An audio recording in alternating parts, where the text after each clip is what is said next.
I'm going to explain what a plea bargain is. You may have heard the term plea bargain. You hear it sometimes on TV, on the law shows.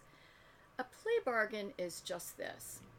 There are many, many cases that are charged every day by the police. Many cases that end up on the court's docket. The docket is the schedule of cases for the day. There are so many cases that are docketed or scheduled for every day that there simply aren't the resources to have a trial for every single case that is in the courthouse. By resources, I mean there aren't enough hours in a day, there aren't enough prosecutors, there aren't enough judges. And so what is built into the system is an understanding that sometimes individuals don't want to plead not guilty. They don't want to have a full trial. And they may want to accept what's called a plea bargain. What is a plea bargain? A plea bargain is this. Oftentimes, the prosecutor will evaluate the case and decide that in exchange for your plea of guilty to something, they're going to give some sort of concession if you don't take the case all the way to trial. A trial in the district court could take up an entire day, for example, and the whole court's docket is scheduled for the entire day. Sometimes a district court case could take a couple of hours, sometimes a half a day, sometimes a full day. So with these time constraints in mind, the prosecutor will decide whether or not he or she would like to give you a plea offer. So they might, for example, give you some sort of limit on possible sentencing recommendation.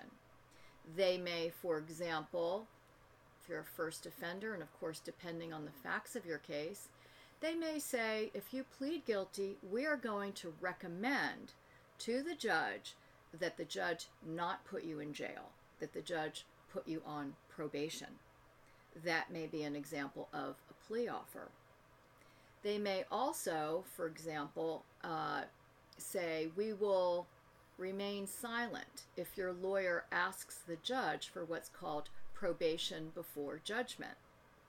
Probation before judgment is a special type of disposition for a case, usually reserved for first offenders, where the judge could set aside the finding of guilt and then put you on probation.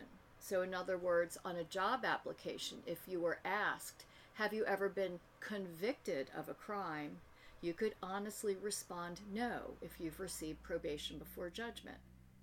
So a plea offer could be, for example, if you plead guilty to XYZ, whatever it is, we're going to remain silent while your lawyer asks the judge to give you probation before judgment.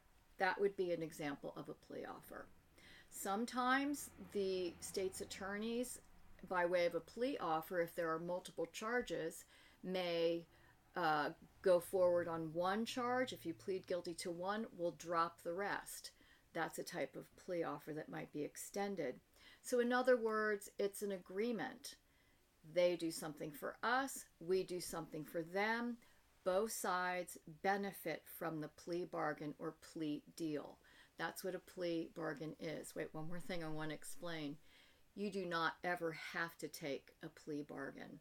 A plea bargain is something that you would discuss with your lawyer, and you would make sure that taking a plea bargain is in your best interest.